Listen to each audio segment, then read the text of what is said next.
Oi, gente, meu nome é Yasmin Setúbal. Estamos começando o primeiro programa Segundas de Opinião, comigo agora apresentando. E bom, para poder me ajudar a debater, né, a ter essas discussões que a gente tanto gosta, eu trouxe aqui Duda, Maria Eduarda, bem-vinda. Obrigada, Yasmin, pelo convite. Estamos começando 2019 agora real oficial e eu estou muito feliz que o Segundas de Opinião voltou para a programação. E espero que esse ano a gente consiga várias entrevistas, que a gente sempre possa estar aqui com convidados. E boa sorte! Muito obrigada, Duda. Eu tô aqui muito honrada, porque você fez parte também desse programa, né? E, bom, é uma honra pra mim, completamente. Mas vamos lá, gente. Vamos discutir agora, vamos opinar sobre uma coisa que tá bem perto, né, de chegar, que é o dia 14 de março. Vai fazer um ano que a vereadora Marielle Franco foi executada, né, Duda? É muito difícil falar sobre isso, porque até hoje ninguém sabe quem matou Marielle Anderson. E ela, querendo ou não, é uma pessoa pública, então era pro caso andar um pouco mais rápido, porque ela não morreu do nada, ela foi executada. Sim, sim. Então isso para as famílias é necessário saber. Sim. E para nossa população também, né? Como é que uma vereadora é executada? Sim. Por que ela é executada? Então, até hoje isso não resolveu, surgiram várias fake news e ninguém fala nada. Sempre quando é comentado esse assunto nas reuniões, nas entrevistas, as pessoas falam, está em segredo de justiça, a gente vai tentar resolver, e vai fazer um ano disso. Sim. Então é muito complicado falar sobre esse assunto, mas é muito importante. Não, o papel dela nessa sociedade foi muito importante, né? Ela sendo mulher, negra, cria da maré, como ela se denominava, homossexual, defensora dos direitos humanos, foi a 5ª vereadora mais votada no Rio.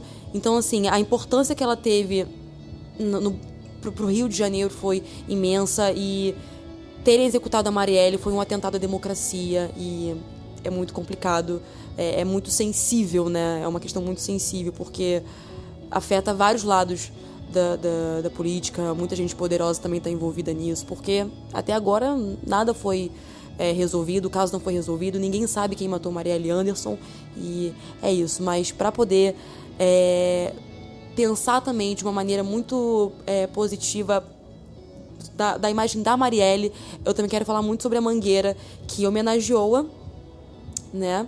E foi campeã do Carnaval de 2019, com um enredo muito interessante, que é História para Ninar Gente Grande, que exalta personagens pouco mencionados nos nossos livros de história. O que eu mais gosto, assim, das escolas de samba é que ela sempre traz em pauta histórias que as pessoas não estão acostumadas a ouvir. Ela traz... O Carnaval tem disso, né? A cultura em que seu país exala. E eu acho que nada como esse enredo falar sobre o nosso país, da época que a gente foi, vamos abrir uma aspas aí, colonizado, né?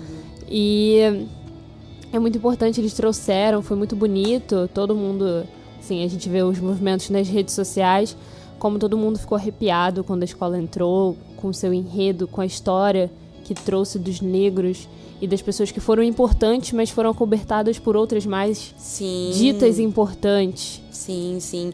É muito interessante como desde sempre a gente foi acostumado a... Então, aqui quem chegou ao Brasil, quem descobriu o Brasil foi Pedro Álvares Cabral.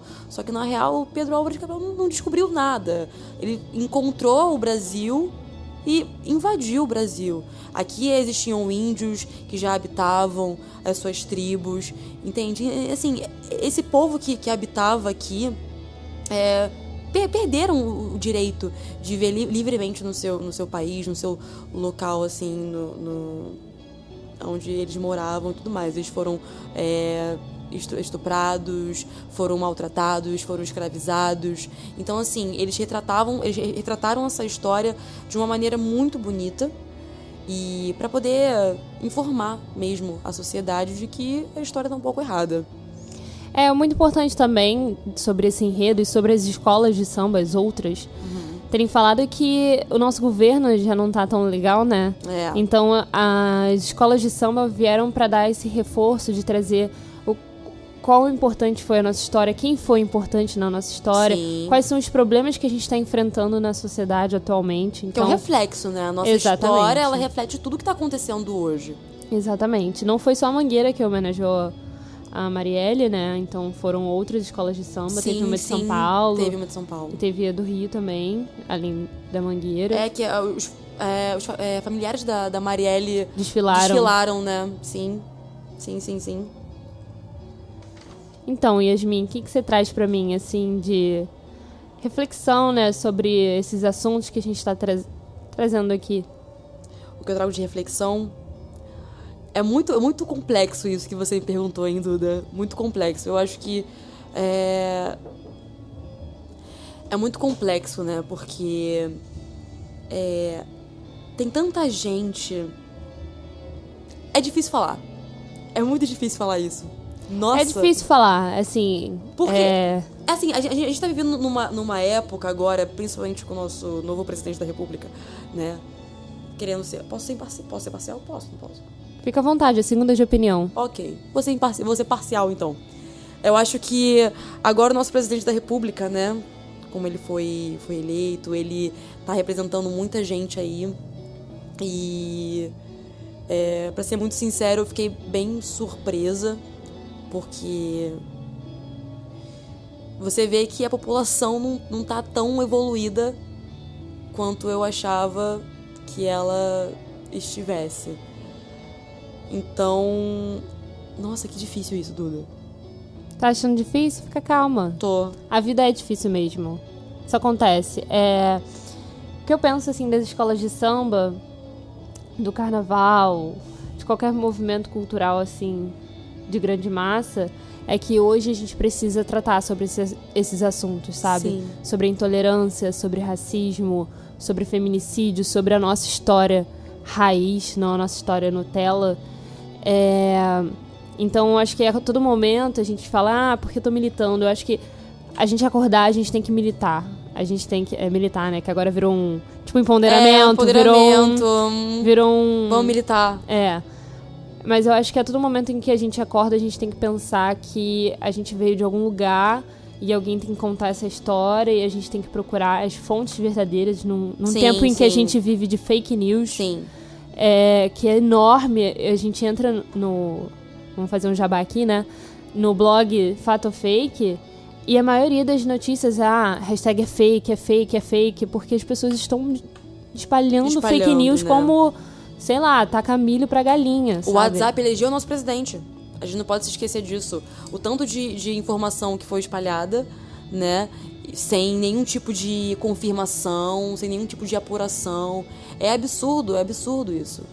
E aí a gente fica, assim, à mercê, porque muitas pessoas não têm essa oportunidade de estar inteirado na sociedade, de certa forma, ou não tem essa oportunidade de estudo, ou não tem uma mente tão aberta por ter uma criação ali fechada, em que você não possa abrir tua mente para outras coisas, sabe?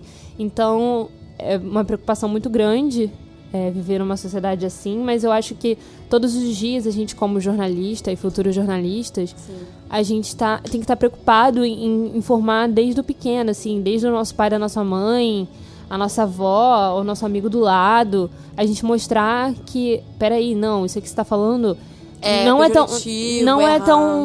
é tão verdade assim, ó, dá uma pesquisada, de repente nem é isso que você tá lendo, porque, cara, é igual cidade pequena, você conta uma coisa e eles vão aumentando um ponto, e daqui a pouco o negócio fica muito grande e vira uma grande mentira. A gente distorce, a história distorceu muito a nossa forma de conhecer mesmo nossa própria história. Mas, enfim... É muito complicado. Então, o que eu deixo aqui como minha última participação é que a gente esteja sempre procurando informar quando a gente souber se a gente for um pouco mais inteirado nas notícias, a gente procurar informar todo mundo. E é isso que acontece quando a gente... o nosso dever, né? Não é isso que acontece. É o nosso dever informar quando a gente sabe a verdade. Eu acho que esse é o nosso dever como jornalista, já que a gente está aqui num programa de rádio jornalístico, que a gente sempre seja um ajudador do outro a qualquer momento e que a gente procure, né, se engajar nessas causas menores, nas causas maiores e que a gente não deixe passar, sabe? Desapercebido. Ah, não, mas poxa, fulano é minha amiga, fulano é meu amigo. Poxa, não vamos fazer isso não. Não, a gente tem que falar, a gente tem que mostrar os fatos. Sim, com certeza. É muito, muito curioso, porque eu tava comentando isso no carro com uma amiga minha hoje. A gente tava comentando sobre esse caso da Mangueira e tudo mais, sobre a história. E, assim, as pessoas... É como eu falei antes, sabe? Se você quer saber tudo o que tá acontecendo hoje, você tem que pegar um livro de história e entender. A questão é que nem tudo tá no livro de história. Então, assim, muitos personagens, a história deles não foi contada, os documentos foram queimados, sumiram. Então, assim, é normal que a nossa sociedade, ela repita o que aconteceu antes, né? Então, assim, a gente mesmo tem que se informar, a gente tem que procurar conhecer as coisas, porque conhecimento é poder. Acho que sempre é isso, sabe? Eu fico pensando muito sobre essa questão do conhecimento, porque ele liberta. O conhecimento liberta. Em vários quesitos, assim. Por exemplo, eu digo que eu não nasci numa família feminista, por exemplo. A minha mãe, ela nunca... Acho que minha mãe, até por ela ser um pouco mais velha, ela meio que abomina um pouco esse termo, porque ela acha que é meio... que pode ocorrer que pode ser meio pejorativo. Mas, assim, a gente vai aprendendo aos poucos, a gente vai estudando, a gente vai vendo os casos que acontecem, né, no nosso dia a dia. Esse ano de 2019, os telejornais estão divulgando muitos casos de feminicídio, e isso é muito, muito relevante, porque as pessoas estão se assustando cada vez mais, né? Nossa, todo dia um caso de uma mulher morrendo. E assim, todo dia isso acontece, sabe? De hora em hora uma mulher é morta. Então, assim, não é novidade, entendeu? E as pessoas estão achando que não, que isso. E outras ainda falam que é mimimi quando a gente milita, né? Quando a gente fala do feminismo, quando a gente diz que em briga de marido e mulher tem que meter a colher sim, né? E bom, foi muito prazeroso te ter aqui, Duda, foi muito enriquecedor.